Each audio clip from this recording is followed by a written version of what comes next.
What's up, bosses? Welcome to About Her Business, the podcast where we leave all the gossip at the door and get straight down to business. I'm your host, Jonte, and today we have serial entrepreneur, Miss Liliana Provencial. Now, Miss Liliana, businesses range from being in cosmetics, graphic design, her newest business venture, and she's bringing all the latest trends today on what she means business. So, ladies, grab those cups and those notepads, and let's get down to it. The meeting is now in session. Welcome, Miss Liliana.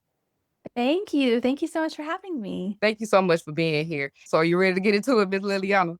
Yes, I am. Perfect. Let's go. So you started your first business at 19. That is huge. Can you share what inspired you to start your business and what was that early journey like? It started out of necessity, to be honest with you. I had dropped out of college. I was originally going in for my bachelor's degree for early education to become an English teacher. And I did the internship for 1 semester and I absolutely hated it. I was like, this is not for me. I really love being with kids, but being a teacher was just not my calling. And I have so much respect for other people that do that, but that was just not for me. And I was wondering at this pivotal time in my life, dropping out of college, what am I going to do now? And I was doing some Instagram influencing on the side at the time. And one of my biggest passions was cosmetics. I was working with small businesses, helping them promote their cosmetic businesses and that sort of thing. And as I was promoting them, I thought to myself, why don't I do the same thing? I took some classes. I have taken some certifications for cosmetic crafting. I did a lot of research, and 7 years later, I'm still doing it, and it brings me so much joy. A little fun fact about Miss Liliana is she's a military spouse. So let's talk about how that influenced your entrepreneur path and your approaches to business. It's interesting because as a military spouse, you have to live your life very flexibly, and it's very hard to make long-term plans, to make long-term commitments, and you just have to go with the flow and whatever your spouse is needing in that moment when it comes to his job or when it comes to any upcoming work trip he has to take or any change in his career. You just have to go with the flow and show up for his career and his needs, and anything else comes secondary. And so, one of the ways that I have approached my entrepreneurship is just handling it very flexibly. I let it supplement my life. I don't let it control my life. And I don't let my work or I don't let my businesses run my life. I kind of just use it as a supplement to everything that's going on around me. And I make shifts and changes depending on what phase of life I'm in at that specific moment. So I don't let it rule anything. I don't let it affect me to a point where I'm getting burnt out or I'm doing too much. I kind of just approach it with the way that I approach my marriage and with my husband's career is if I have a lot more time, I put more time in. If I have less time, I put less time in. And I found that has worked the best for me. And a big thing about being a military spouse is you're constantly moving. So let's talk about that for a minute. What challenges did you face moving across the country and starting over with your businesses? And how did you overcome those? I was originally in Florida for all my life, and then I got married and I found out that we were moving to Oklahoma. And there were so many things to consider, not only just my businesses, but also moving to a new state and not knowing anybody, not having any family nearby, not having any of that nearby support to help me through that transition. And so, one of the biggest hardships that I had when moving from Florida to Oklahoma was finding my community and finding my people. And how I overcame that was just putting myself out there, which is really uncomfortable, but adding myself to local Facebook groups and adding myself to local business networking events and adding myself to business summits and that sort of thing. Just really throwing myself into it and just welcoming any connection or any opportunity that came my way those first couple years. Well, you hit on a great point of when you're moving to a new place, especially if you're a business owner, you have to still continue on with your business and putting yourself out there. You gave up some great places, which is business summits, pop-up shops. that's in the area so you can get to know other business owners in that area as well. So thank you for offering those tips to our audience. Yeah, I think building community wherever you are, whether it's new or whether it's somewhere you've been your whole life, community is so important for expanding your business and for also building credibility as well. Because your business can be really great, but if you don't have enough credibility, if you don't have enough word of mouth, if you don't have enough friendships within the community and with other business owners, you're only going to go so far. So I think building that first and foremost is the most important when it comes to being a business owner. Now, let's get into your background because you have a background in digital marketing. How has that shaped the way you launched and grew your creative ventures?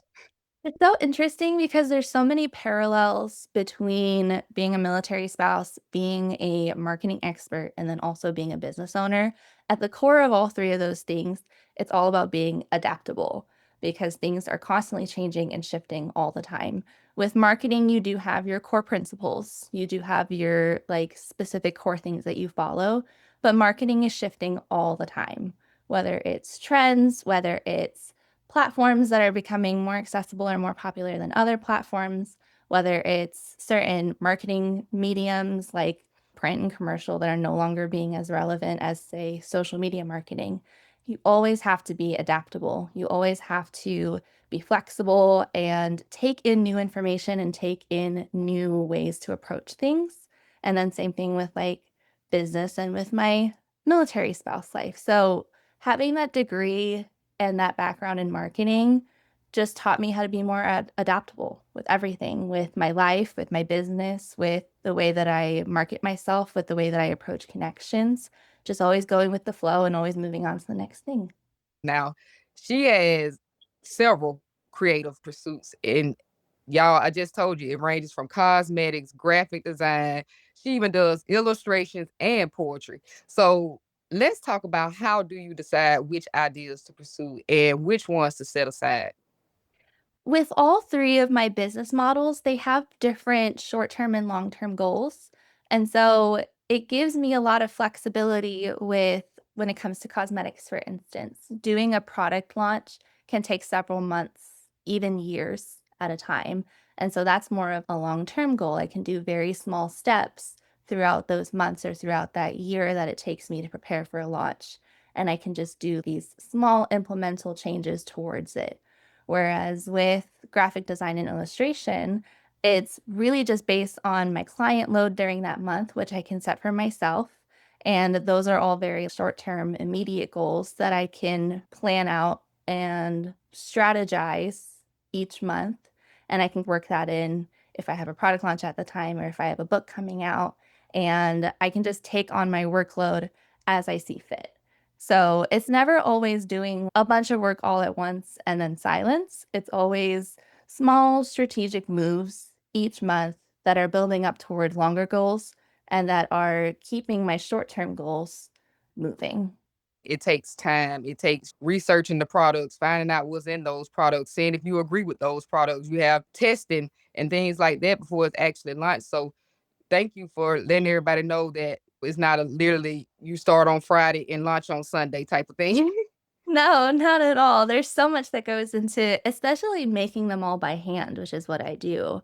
It's one thing to get the products formulated in a lab or to get them from a different source like third party and wholesale and that sort of thing.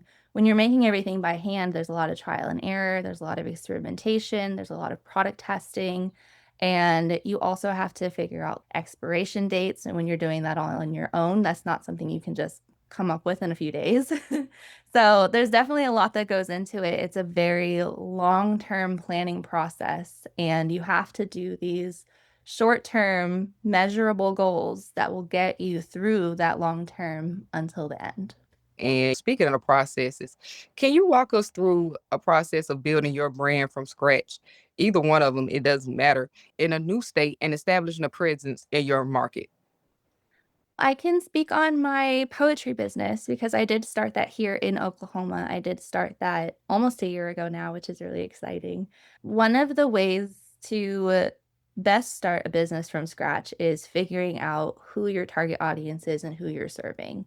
Because at the end of the day, When you're monetizing your creativity, when you're offering something to someone to buy, you have to figure out who you're offering it to. And so, who are you going to be speaking to in your marketing? Who is this product or service serving? And how is it going to alleviate the problem that you're trying to solve?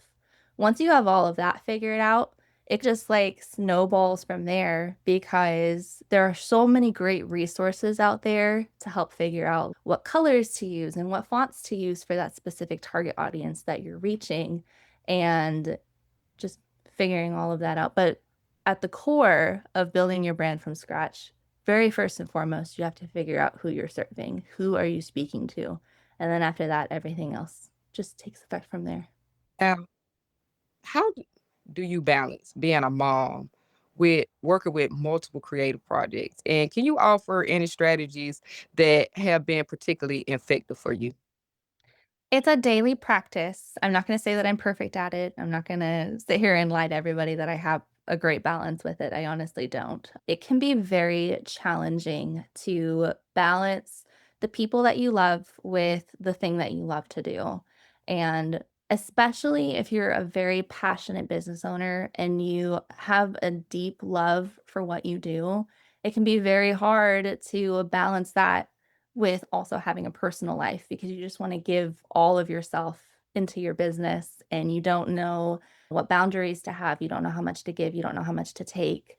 One of the biggest strategies that has helped me with the balance is just figuring out one, what my priorities are and the type of boundaries I want to have within my business. Like, how many hours do I want to work each week? And I need to respect that. How much time do I want to devote to my family? And I have to respect that. It's just a lot of personal honesty with how much you want to give and how much you want to take, and figuring out what your priorities are. And your business should be working for you, not against you. So that's just one of the ways that I've personally found my balance with it. Now, monetizing anything can be tricky, but you've literally turned all of your business into empires, I'm gonna call them. What have been your most successful revenue streams, and how did you discover those? It's interesting because when I very first started my cosmetic business at 19, there were not a lot of people that were doing what I'm doing. There still really isn't, but the cosmetic industry is very competitive. And so what was working for me 7 years ago is not working for me now. What was bringing me a lot of money at that time is not working for me in terms of bringing in a lot of money at this present moment. So 7 years ago, when I was doing really well at in-person pop-up events and vendor markets and that sort of thing, now they're not doing very well. So instead, I've done more of an emphasis on wholesale partnerships and working with storefronts and offering them an inventory and then selling it to them at bulk pricing. That has, at the moment, been my biggest revenue stream for my cosmetic business. And then same thing with my poetry and my graphic design. My graphic design at the moment, my biggest revenue stream is helping other business owners with their branding and their logos and that sort of thing. And then with my book, what has been the biggest revenue stream for me has been putting myself as the marketing. Like when I do my marketing online and I read my poetry out loud to people online, that's what helps sell the book.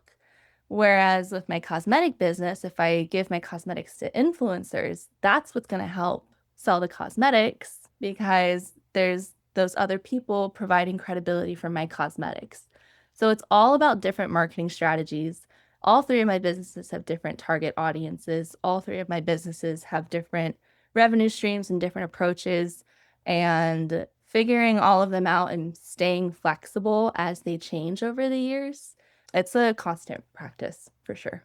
Absolutely, and y'all, she just gave y'all a boatload of tips when it come to marketing and how to pivot and continue growing your businesses, and she shipped to every state in the US and a few countries as well, and you see a lot of people in the cosmetic industry as well as starting to do wholesale, and it's working out for a lot of people. So that was definitely a great tip that you just gave, and then with the graphic design and helping people with their logos, that was another great opportunity for you to step into another lane and make money. So I hope y'all wrote those down because I literally got them plugged into my phone. Now, you've been talking about community this whole time. So let's talk about what role has it played both online and offline in supporting and growing your business.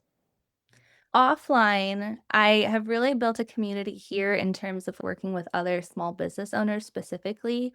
I actually have my cosmetics in 5 different local storefronts here in Oklahoma City, and that has not only given me a lot of credibility in the community, but it also has just given me a lot of extra opportunities to put myself out there because when you're in all of these stores and your name is circulating everywhere, people are going to think of your name when they hear of an opportunity that they feel like will align with you.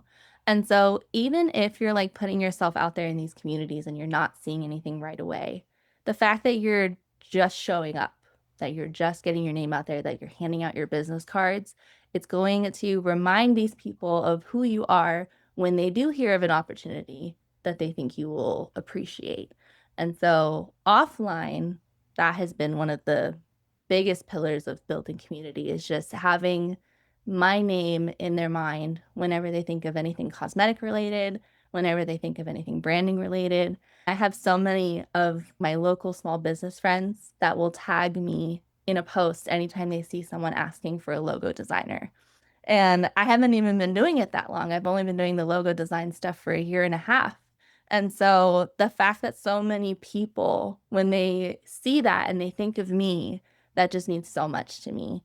And then even with my online community, I've built such a culture of influencers with my cosmetic business that I've worked with over the years that I've sent PR packages to, that I've worked with UGC creators on campaigns for. So community has always been huge for me. And I think that in order to have a successful business, community should be one of your top priorities for sure. And once again, she gave y'all some great tips on if you're thinking cosmetics or if you have a product out there, go and talk to your local stores and see if they will be interested in displaying your products in their store. Or again, those PR packages, sending them out to content creators and influencers and having them help you build your credibility. You dropping all the gems right now, Miss Liliana, and being a creator, especially in your industry with cosmetics and graphic design, there has to be moments where you have those creative blocks. How do you handle those, especially when your motivation dips or you're managing, say, your family? Well, one of the things that really spoke to me about you was your love for mental health and your prioritization of that. Because whenever I have my creative blocks, or whenever I have a burnout, or whenever I feel like maybe the creativity just isn't coming, that's when I take that as a sign that my mental health is declining.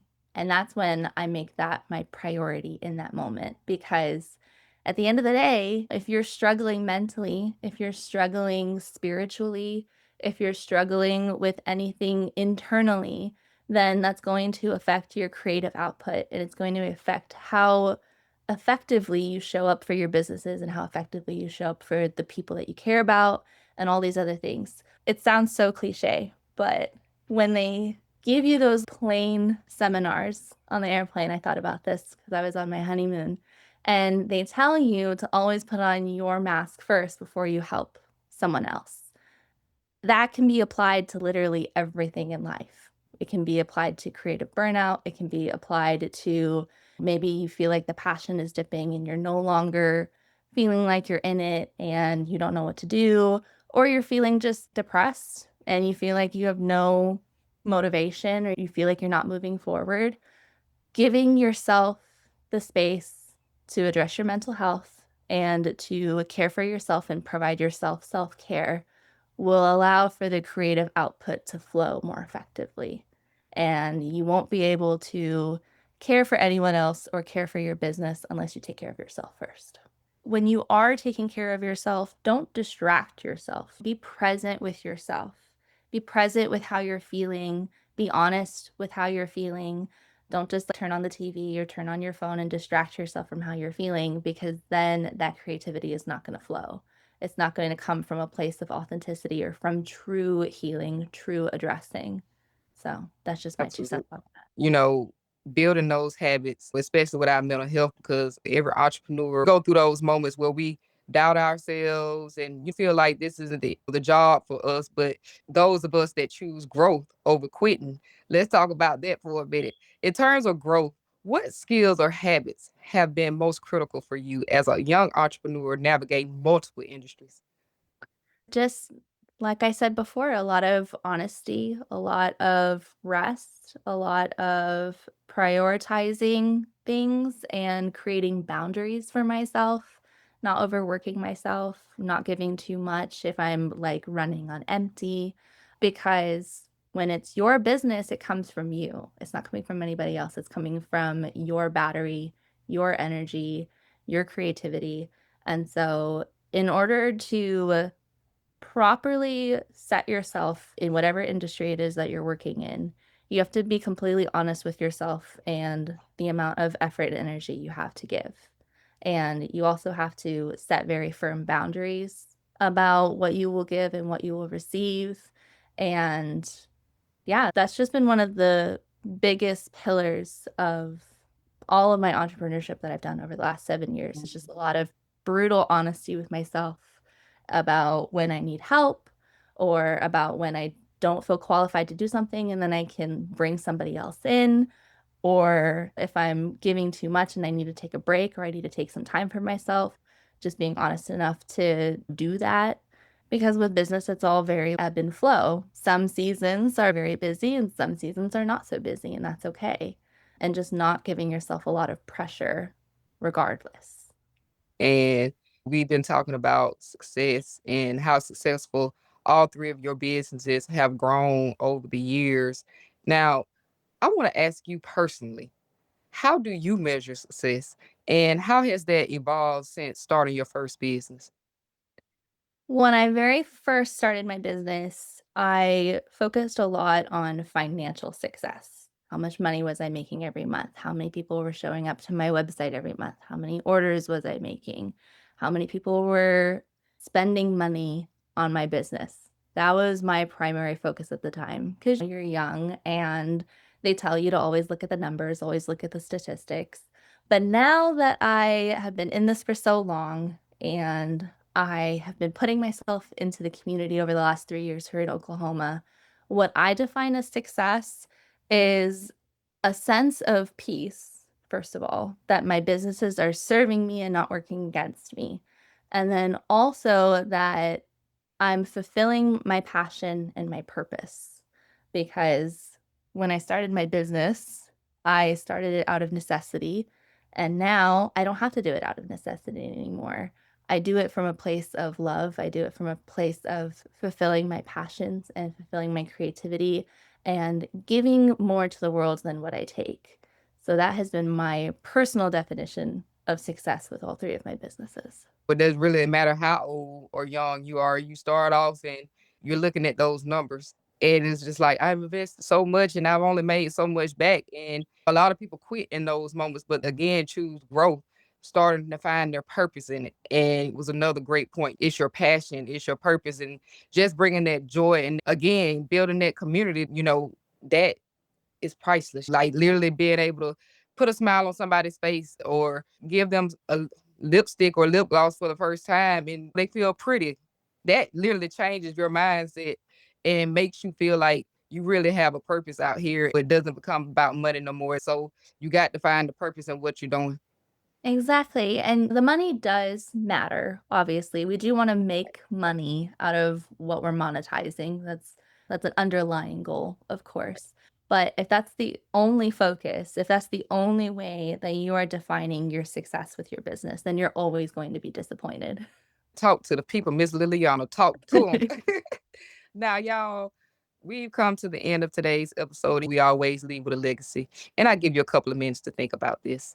Looking ahead, what legacy do you hope your entrepreneur journey leaves for other women in business and creativity? Oh, that's a heavy question. I hope that my legacy, when other women look on my entrepreneurial efforts and they see everything that I've built and everything that I've done, I hope it just gives them the confidence to also share their journeys and their stories. I hope it gives them the confidence to reach things that may seem hard or may seem unattainable. And I hope they see everything that I've done and just know that everything is temporary. Every hardship, every pain point, every season, it's all temporary. And we all have personal autonomy to determine what we do with every hardship and with every season. We all have the choice about how we want to approach it and how we want to move on to the next thing and how we want to define our life and how we want to define our purpose and how we want to move through our life every day. And I hope that when other women see everything that I've built and everything that I've done, that it gives them an inherent sense of permission to just live their autonomy and to not be afraid to make those choices. Absolutely. And y'all heard it from the boss herself. Now, sadly, we've come to the end of today's episode. But before we go, we're going to make sure that we get all of Miss Liliana's information. Please let us know how we can find your products. Let us know how we can sign up for your graphic design details. Let us know all the places you ship. Let us know your socials. Let us know all the details. Sounds good. My cosmetic business is called Silkish Beauty. You can find me on my website, withlovebylilyprov.com. I have all three of my businesses on that website, but you can shop my products on there. You can find my portfolio and my intake form for my graphic design. You can shop my poetry book on there. And my socials, I have at Silkish Beauty on all major platforms, Facebook, Instagram, and TikTok. I also have LilyPad Designs on Instagram. That is my graphic design business. And then for poetry, I am With Love by Lily Prov on Instagram and With Love by Liliana Provencial on Facebook. And let us know where all you ship your cosmetics. I can ship anywhere in the US. I can also ship internationally as well. So if you're listening from the UK or if you're listening from any other country and you're wondering, hey, can I get those cosmetics as well? I can ship anywhere.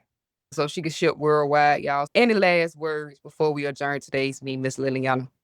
I just really appreciate the opportunity that you gave me to share my story, share my passion, share any of my wisdom that I have gained over the last 7 years. And I just hope that all the people listening know that they have a story that's worth sharing. They have a passion that's worth providing to whoever it is that they want to provide.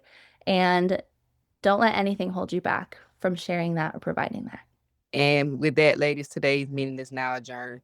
Thanks again to serial entrepreneur Miss Liliana Provencial for coming on and sharing her insights. And you be sure to subscribe to About Her Business wherever you see podcasts so you never miss wherever we upload.